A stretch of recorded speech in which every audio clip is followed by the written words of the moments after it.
Is Christianity or secular humanism a better foundation for human rights? A conversation between a Christian and a secular humanist. This is a follow-up to the dialogue between myself, Ian Bushfield, and Dr. Andy Bannister on just that question. This is a recording of the audience question and answer period of the event hosted on February 28, 2018 by Apologetics Canada in partnership with Westside Church in Vancouver. To find out more about the BC Humanist Association, visit bchumanist.ca.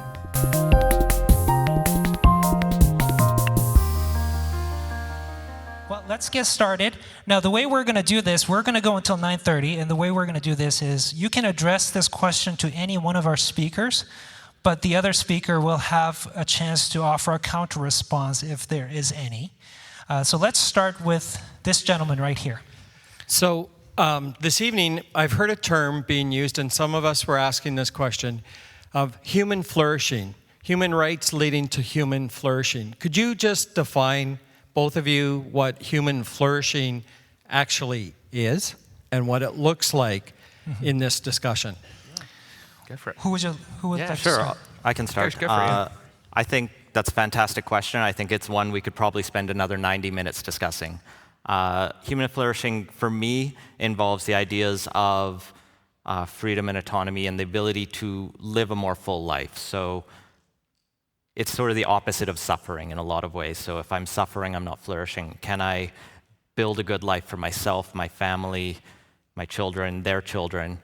Some of the local First Nations around here have this idea of like 7 generations. Can you have a society that promotes a way of life that can sustain itself 7 generations on? And we look at the way we're treating the world right now, and the answer might be no. So human flourishing ties together a lot of these big concepts, and it's not really a simple or quick answer, but it's something to think a lot more about for sure. Yeah. Okay. I hope Andy? that's helpful. So yeah, just to echo Ian's remark, the gentleman's gone. It was a great question because it is a term you can throw around quite easily. And it's also hard to pin down, actually, because on the one hand, as Ian shared there, it might be easy to say, well, a life, free of suffering. But then I'm also reminded of Oscar Wilde, the great playwright, who said, the greatest tragedy in a person's life is not when they are weary of suffering, but when they're weary of pleasure. And so things are more complicated. So I think to give a kind of sort of 30-second answer to it, I would say freedom is key, and Ian used that word, but there's 2 types of freedom. There's freedom from, which is when nobody restricts or constrains you, but there's also freedom to be. And I think the huge question is what is a human life supposed to look like? What is a human being supposed to be? And that raises a much, much bigger question of purpose and what a good human life well lived looks like. But human flourishing is to be free to be that, to be everything that we were created and intended and designed to be. And my word, there's a topic for another evening. Yeah. All right. By the way, feel free to stay by the microphone until your questions are answered. It's up to you, though, if you want to just kind of... And actually, if you could also give your name as well, because it'd be nice Ian and I then know who we're addressing as well. This gentleman here. Hi. What's your name, sir? Hi, I'm Pat. Hi, Pat. I'm an atheist. And actually, the last time I was in this building was to watch the production of Joseph at his amazing Technicolor Dreamcoat. So I'll let that sink in. Andy, you mentioned a few times Jesus on the cross. My understanding of that story is that if you accept this torturing to death of a human being, that you'll have everlasting life and it'll be pleasant. And if you don't accept it, that you will have everlasting life, but it'll be horribly painful. Where's the human right in that? Where's the right to make a decision based on your own personal judgment and not be punished for it later? That's a really great question, Pat, and I'd say a couple of things. A lot on how you view that story depends on what you think is actually gone wrong with human beings. And so I would say the first place to start is there actually something wrong with the human condition? Is there something actually fundamentally broken in us that actually what Christianity is offering you is a diagnosis?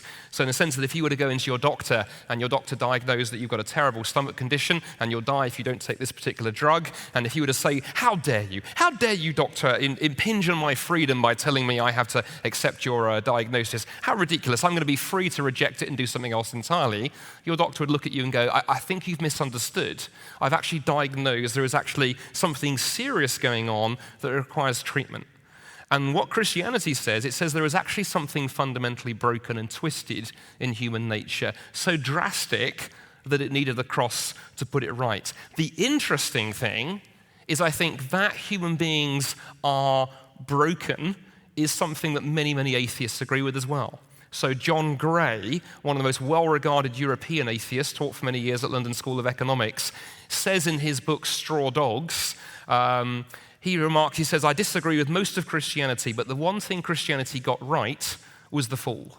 Because he said, if you just simply look around at human nature, look around at the world, it's obvious that human beings are one messed up animal, as he puts it, the story we saw on the screen behind us. Or if you don't believe that human beings have a problem, just spend 30 seconds on Twitter or just read the comment section on any newspaper. And so the cross is not a case of God going, well, if you believe this, you get a nice life. If you don't, I'm going to punish you. It's God going, Pat, there's actually something that needs fixing here. This is what I'm offering to you as my gift, even though you want nothing to do with me, to actually put right what has fundamentally gone wrong. Would you like to offer a counter response to that? Sure. I mean, we had a question, the first question, where we, I think, perfectly agreed, and now here's somewhere we can perfectly disagree. I'm not saying humans are perfect. I think atheists are well aware that humans have limitations and flaws. My personal view is that's not a fundamental nature of our being.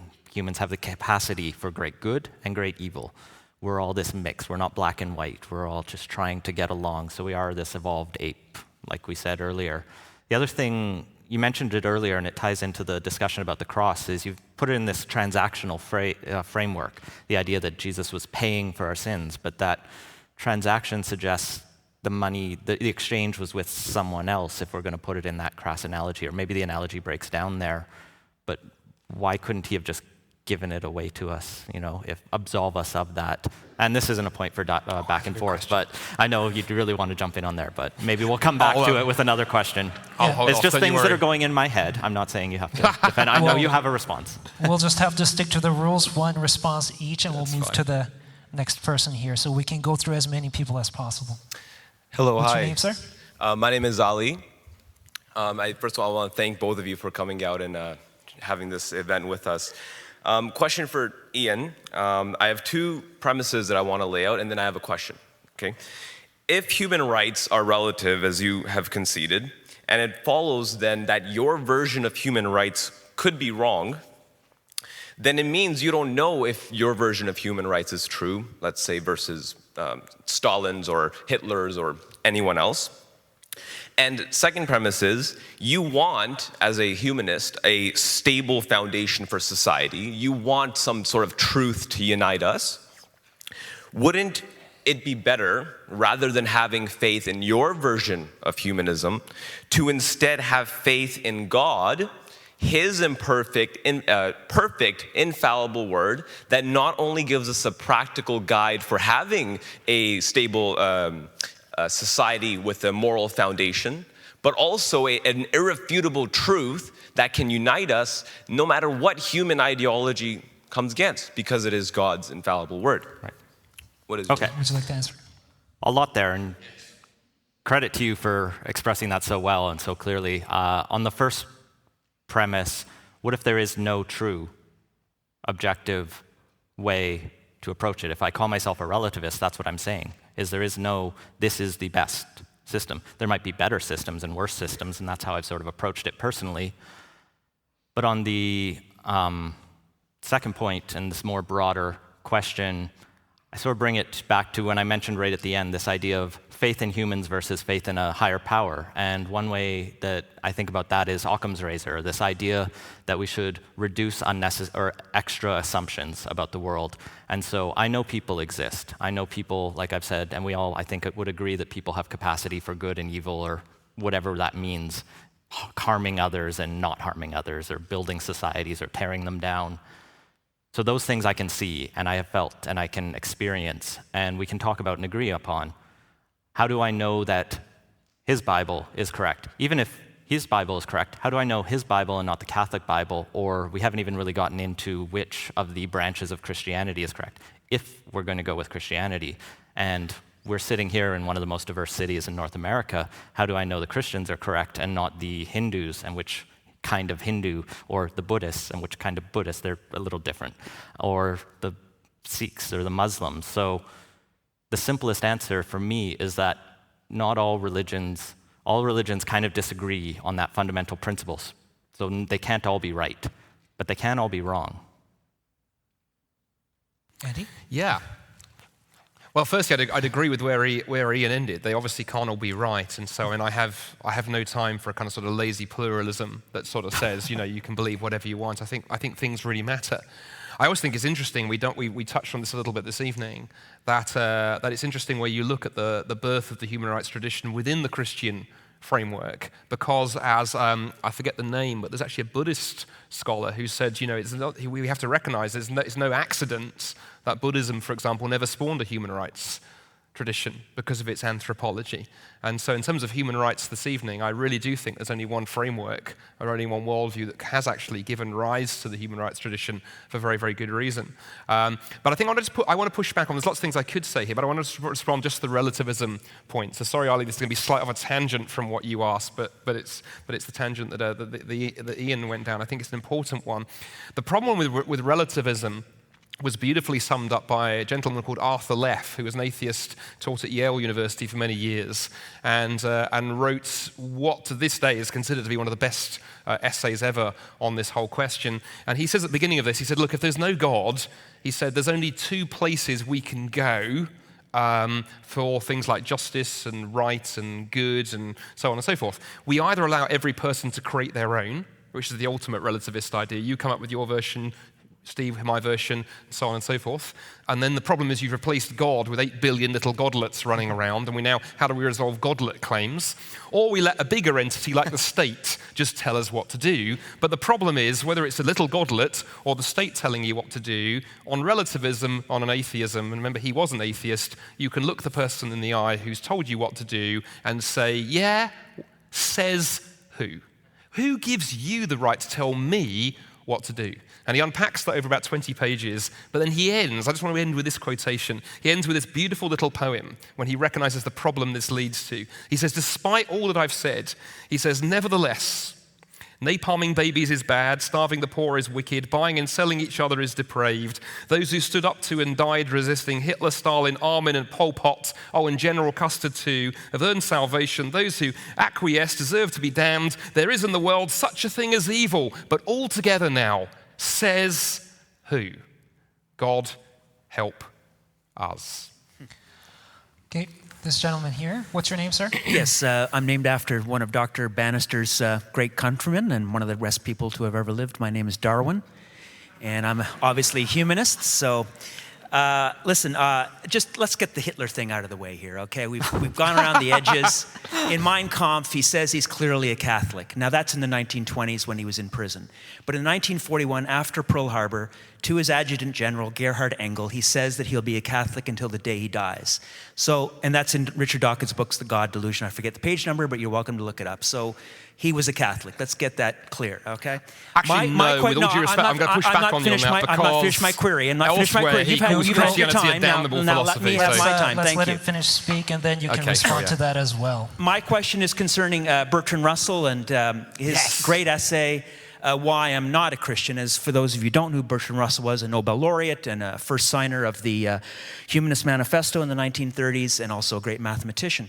And he came up to the conclusion in his essay, Why I'm Not a Christian, is because in order to believe in Jesus and Christianity, you have to believe that Jesus was the wisest and best human being that ever lived. And he's most obviously not. 80% of Christians have not read the Bible, just like any other religion. 80% of believers have not read their holy book. Is there a question, sir? I want to know, how do you handle the fact that Jesus said so many wicked things in the Bible? Wicked things. Absolutely, like I've come not to bring peace, but the sword. That's just one, and there's many of them. How do you handle that? If he's not the greatest human being that ever lived, how can you be a Christian? Let's get back to that. Let's get back to it. A couple of things. I'm just going to, sorry for interrupting you, but I had to push back on the Hitler piece because it was just such historical nonsense. There's been really good work done on Hitler by a number of historians who say that actually, interesting, both sides, atheists tend to like to use Hitler to paint him as a Christian, and then I confess Christians try and use Hitler as an example of atheism. Hitler was one messed up individual. Probably kind of neo-pagan is the best word to use him. He certainly tried to use the Christian piece early on, and unfortunately I wish more German Christians stood up to him. But then he also, once he came into power, called Christianity a damnable philosophy. He attacked the idea that it said that all men were equal, and he had absolutely no time for Christians like Dietrich Bonhoeffer and others who did the work they were doing, trying to rescue and preserve the Jewish community. So Hitler was neither an atheist nor a Christian, some kind of pagan, ultimately a moral monster. So, and I would certainly not use Dawkins as a historian for Hitler. I think that's a very, very strange rabbit trail to go down. But on your particular point on Jesus, obviously you gave me one example there, so let's use that. It's a classic example of how we can misuse a text. Christians can do this with atheists. I can fish you quotes out of Bertrand Russell. I can fish you things out of when I last spoke to a major humanist group. It was in Toronto. H.G. Wells was hanging on their wall. I could bring you some things out of H.G. Wells, some of them out of context, others not so much so. But let me take that one example that you gave. I come not to bring peace but the sword.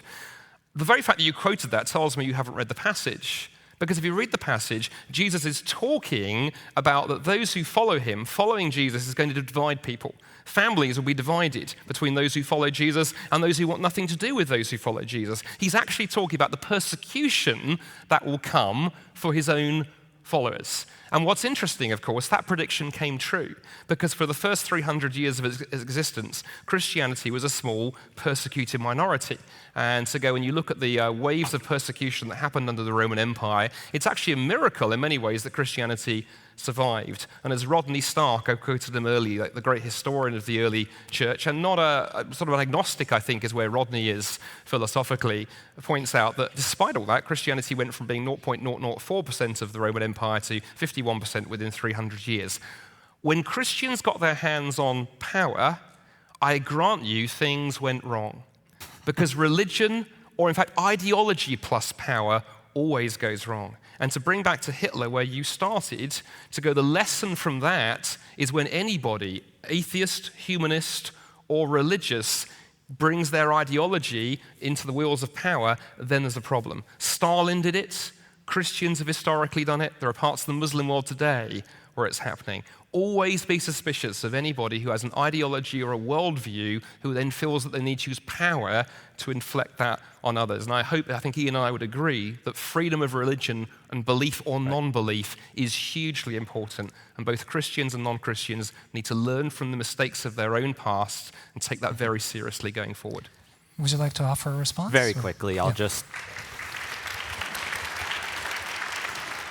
Very quickly, I'll just say, yes, I agree. I mean, I will add the nuance that Stalin didn't bring. Atheism is the lack of belief in God, right? That's not what drove him to murder millions of people. It was his belief that communism was the best way to put things forward. Now, he did try to force people to be atheists, and that was wrong. He did. And we agree. I'll just, as you mentioned, I appreciate your clarification on Hitler, and I won't push back on that at all because, like I've said multiple times, I'm not the historian here, I'm not the philosopher. The reason why I jumped up very early and said, let's not bring Hitler into this, is because, frankly, it's a cheap debating tactic, Absolutely. right? It's meant to trivialize the discussion, try to get you, and something like that, and I wasn't interested in it. I'm glad we've had a productive discussion so far, so thank you for that. All right. Yes. That deserves an applause, I think.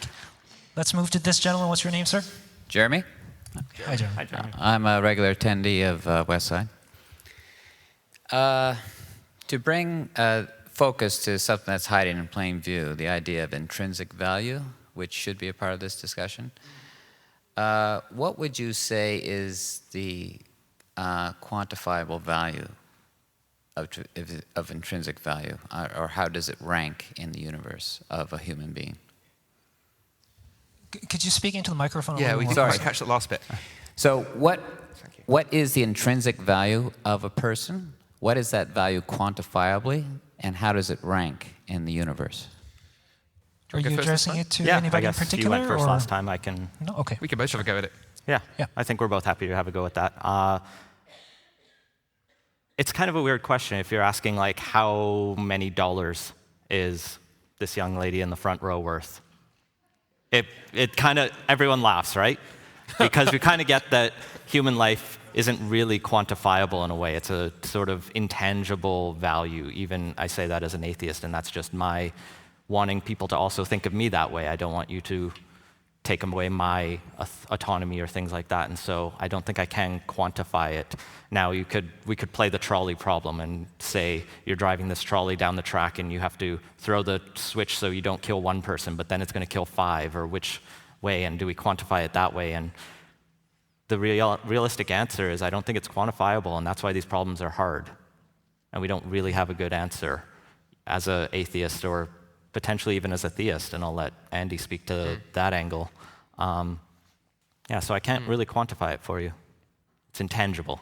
It's unquantifiable. Thanks, Ian. And thank you, Jeremy, for the question. I think I'd say I'm going to take a slightly similar route to Ian, but then obviously take it in a different direction at the end. I think if we could quantify it and say, well, the reason human beings have intrinsic value is because of X, Y, and Z, then we've actually admitted they don't have intrinsic value. You know, my iPad doesn't have intrinsic value. It has instrumental value. I can play Candy Crush Saga while sitting on the washroom. Never borrow my iPad for that. You don't know where it's been. But I think instinctively we recognize once you start trying to do that with human beings, we have a problem. If we say that, Steve is worth, $5.37 because that's what his chemical components are worth on eBay, I think if you thought I seriously believed that, you'd be worried. If we start ranking people based on earnings, if we said, okay, those of you who earn over $60,000 can sit in the front, those of you who earn less than $30,000 during the cheap seats at the back, I think you'd say to the stewards on the door, that's monstrous. If we start ranking people based on how popular they are, how many friends you have, both real ones and the pretend ones you accumulate on social media, there'd be a problem. And I think all of those things show, look, it ultimately comes down to either human beings have intrinsic value, that ontology word, our very nature is that we have value, or we don't. It's a binary thing. What I would say, though, from a Christian perspective, to give a hint into it, I think value comes through, there's a relational quality to it. So, for example, why do I value my wife, who I've been married to for 20 years? I couldn't actually give you an instrumental reason. I value her because of who she is and that relationship of love we have between us. It's not because she's a great cook or a great mum or she laughs at my jokes, I don't know why, or because of whatever she earns. None of those things. It comes out of the relationship that I have with her. And I think in the Christian tradition, that's then applied to human beings. And so it's because of who God has created us to be and because of the relationship of love he has for us, that gives that intrinsic value, such that it doesn't matter what you earn, what you look like, how popular you are, whether you have a British accent, a bald head or whatever, to go, you have intrinsic value. You can't have you can't have less, you can't have more, and nobody can take it away from you. All right. Next gentleman here. Hi, my name is Daniel. Thank you both for being here. I'm super nervous just asking a question, so I can't imagine how tough it is being up there. I've never done this before, actually, so. So props to you. My question is, you spoke of how human rights are based, this is mainly directed at Ian. You spoke of how human rights are based on what leads to human flourishing. It seems that most of what we know about our human flourishing is based on retrospectively looking at the past to determine how societies and cultures performed. As we move forward into uncharted territory with our morality, how does secular humanism provide a framework and method to determine what will cause human flourishing when new topics or issues of morality arise? That's a great question, Daniel. And you did great. No, you did.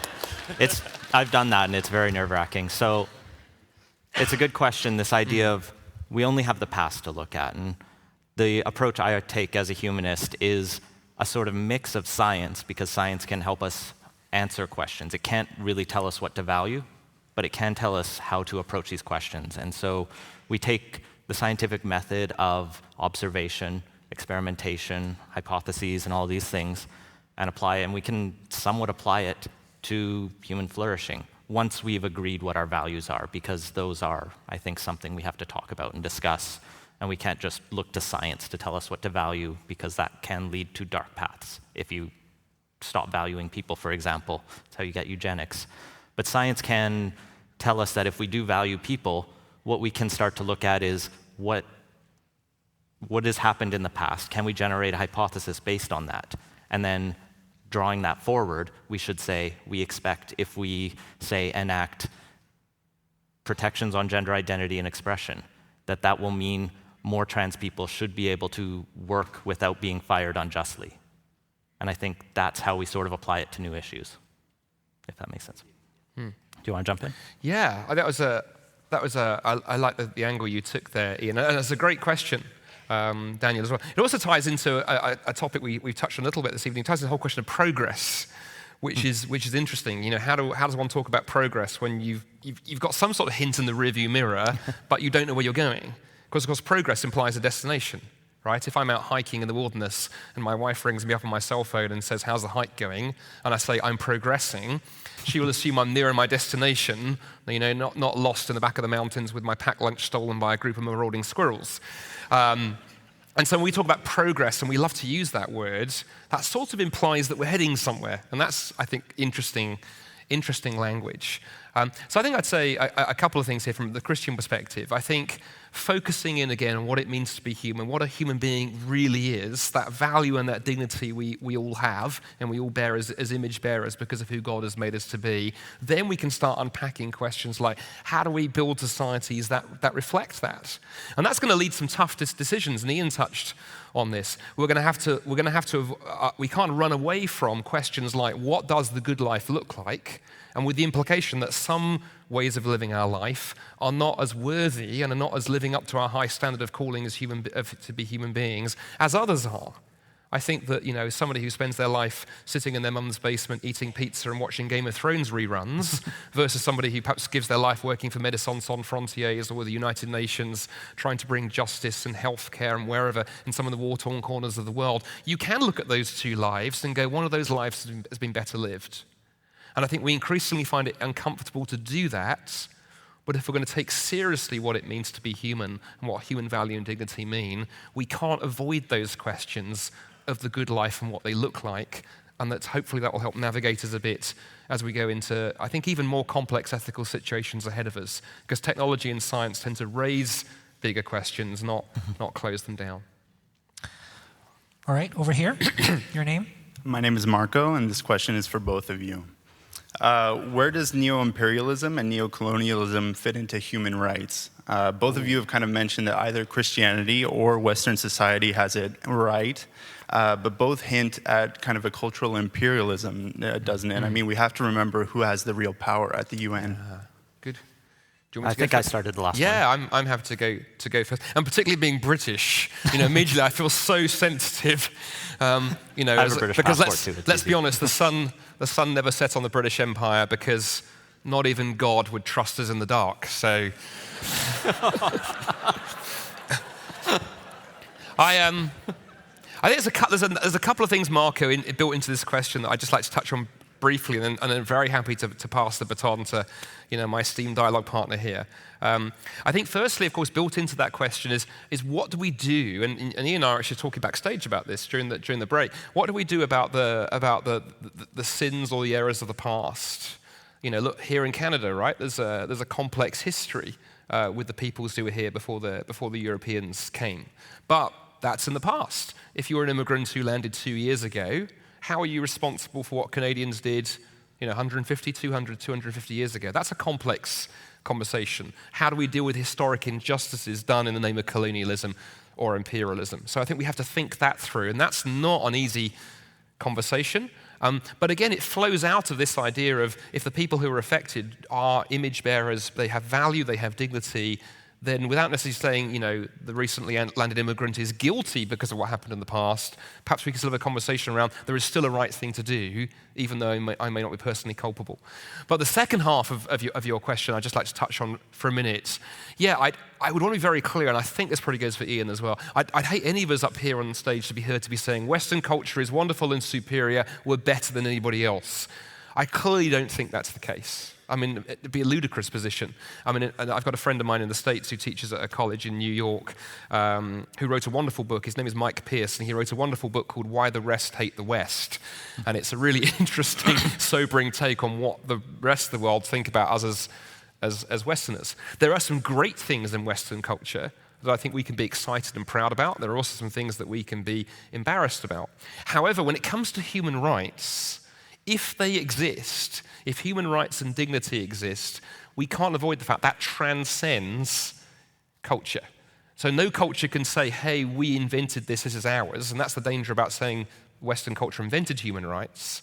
But if we've discovered these things with the help of other civilizations together, then I think we can turn around and say, this way of behaving is universal. If it is universally true that human beings have freedom of belief and freedom of political association, then to restrict that is wrong wherever it is. It's wrong in Canada, it's wrong in China, it's wrong in Africa. But I think we need to be careful in our language, and I apologize if we haven't been careful enough tonight, and say, hey, the West invented this. I don't think the West did invent it. I think it's real and it exists. And I think there are some good things here in the West, but I spend a lot of my time in the East as well, and there's a lot we can learn as Westerners from there. But let me pass the baton. That's hard to pick up off. There's a lot I actually really agree with in there. You touch on colonialism, and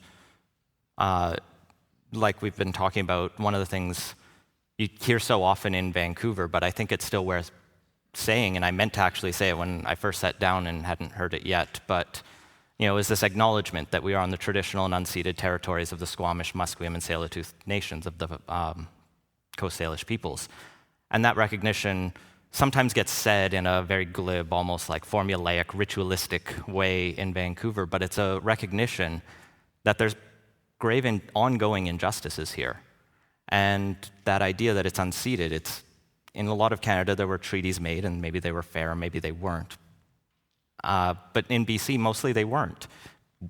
British, Spanish, other settlers moved here and just told the local Indigenous people to get out. And that sets up this situation, like Andy was talking about, where new people are moving here all the time, and it creates this conflict of, and I think one of the things you were talking about behind stage with me is this idea of responsibilities that we don't talk about, and I think that's a great thing that humanists or Christians and pretty much everyone can start to think about is, what are our responsibilities as citizens? What do I do with my privileges sitting up here as a young white man who doesn't really have to worry about really anything I say? Like, maybe I'll offend some people, but it's really easy for me to say sorry, though, and so I can try and do that, and I can try and make the world a little bit less bad, and that's just the best I can try to do. And like you said, the West, I didn't mean to imply, is the pinnacle. Even if I think Canada is less bad than every country in the world, and I'm not sure about that, we can still do better, and we should. Okay. To be honest, when it comes to the issue of the First Nations people and things like that, I myself have an immigrant background, so I find myself, I am very much lost on this issue. I don't know what to think about it all. That's just the liability of my immigrant background. This gentleman here? My name is David. My question is for Dr. Bannister. Hey, David. Hi. You mentioned John Locke's argument that all men are created equal. And unfortunately for John Locke, half of human beings are not men. And I wonder what you make of the fact that when it comes to the modern fight for women's equality, as far as I know, it didn't emerge from theological considerations. It's not as though people were going, Paul said that there's no longer male nor female in Christ. It emerged from secular arguments from people like John Stuart Mill, who was an atheist, people who were making appeals not to God, but just to human flourishing and to basic secular principles. So I wonder what you'd make of that fact. That's a good question. I'd say a couple of things. Firstly, a comment I made earlier. I think what's very, very interesting, well, actually, to back up from John Stuart Mill and others, I think what's interesting when you look at the flow of philosophy is that ideas influence ideas. So John Locke was influenced very much by the Christian tradition. He then went on and influenced the humanist tradition. And the joy of a book like I mentioned Luke Ferry, A Brief History of Thought, is Luke, who's an atheist, does a wonderful job of tracing some of the ebb and flow. So John Stuart Mill wasn't philosophizing in a vacuum. He was the great kind of utilitarian thinker, and very much in the idea of how do you create the greatest happiness for the greatest number of people, but there were influences that led into that. I think many who have looked at the history of human rights, and whether that applies to women or those who are not, traditionally the elite classes and so on and so forth, there has been an awful lot of work pointing backwards. And as I say, looking at, certainly in terms of the origins of the Christian faith, the way that really the impact that made sociologically in its time. Because we forget just how, how the Aristotle cast a long shadow down through history around slavery and women. Aristotle had a negative view of slaves, women, and children.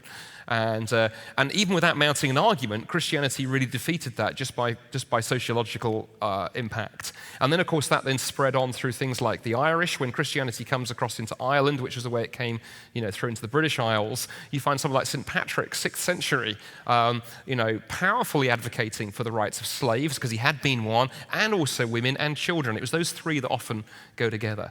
Now, I completely concur with you that I think Christians should have done more. I look back at my own tradition and think there's always times when Christians could have done more, particularly because of what we should have known. But also, when you look at them in their time period, what Christians did do, I think, is absolutely tremendous. And I think that there have been, and around the world today, there are many people at the forefront of women's rights who are doing that because they believe in that idea that human beings bear the image of God. And to say that somebody doesn't because of their sexuality, because of their gender, because of their race, is actually, if you're a Christian, is blasphemous, because it's effectively spitting in the face of God's image.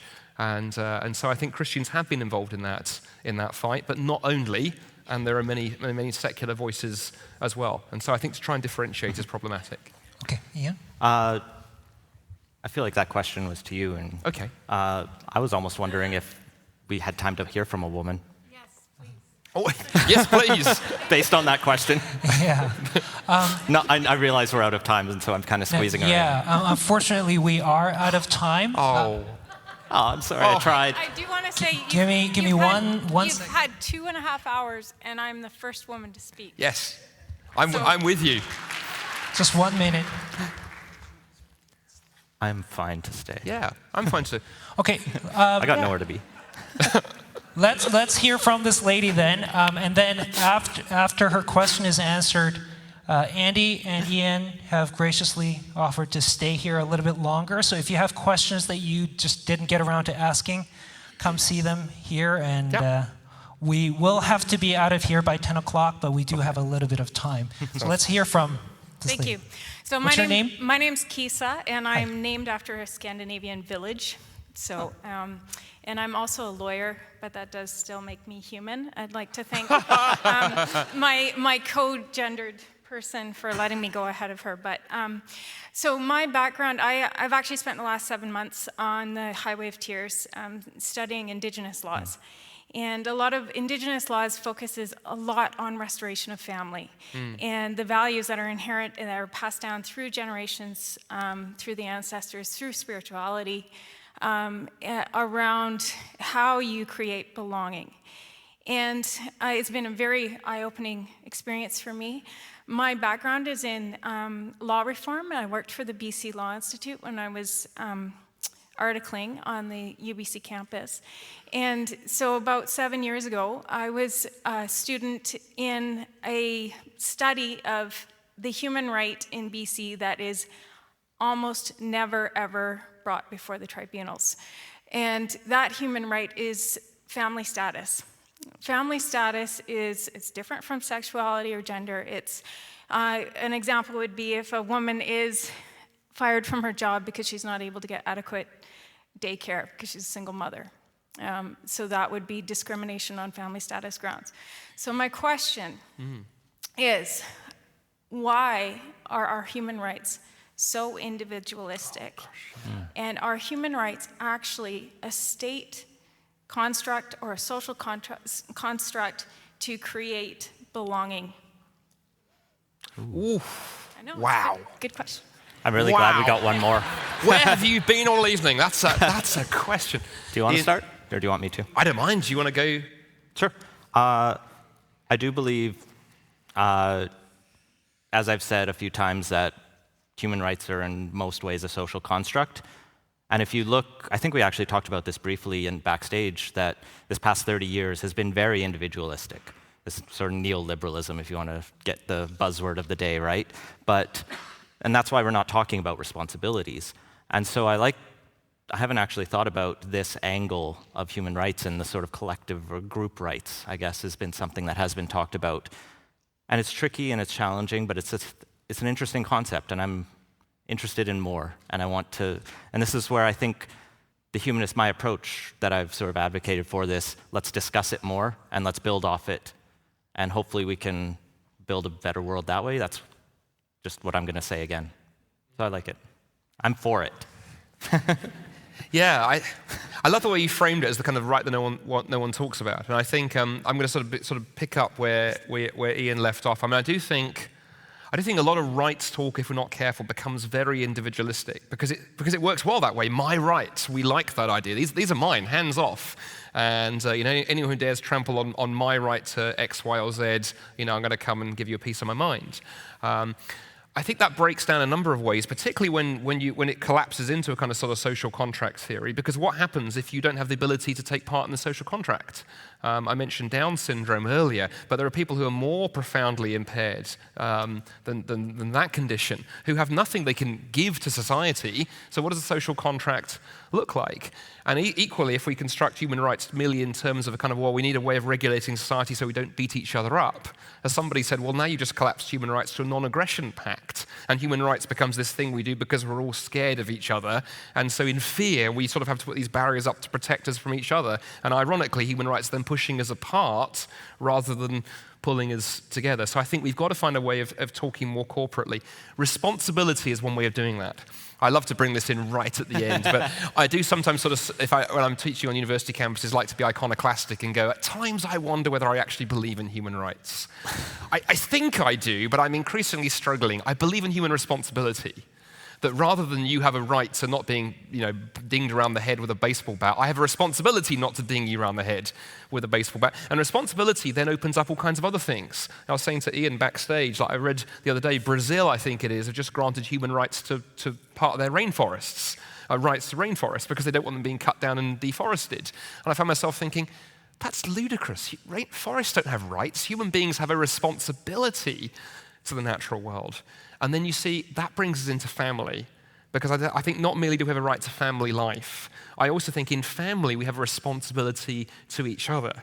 Why do I treat my children a certain way? Not because they have a particular right, but because I have a responsibility as their father in order to raise them, to care for them, to protect them, and nurture them. And I think responsibility, if we start looking through that lens, brings us together.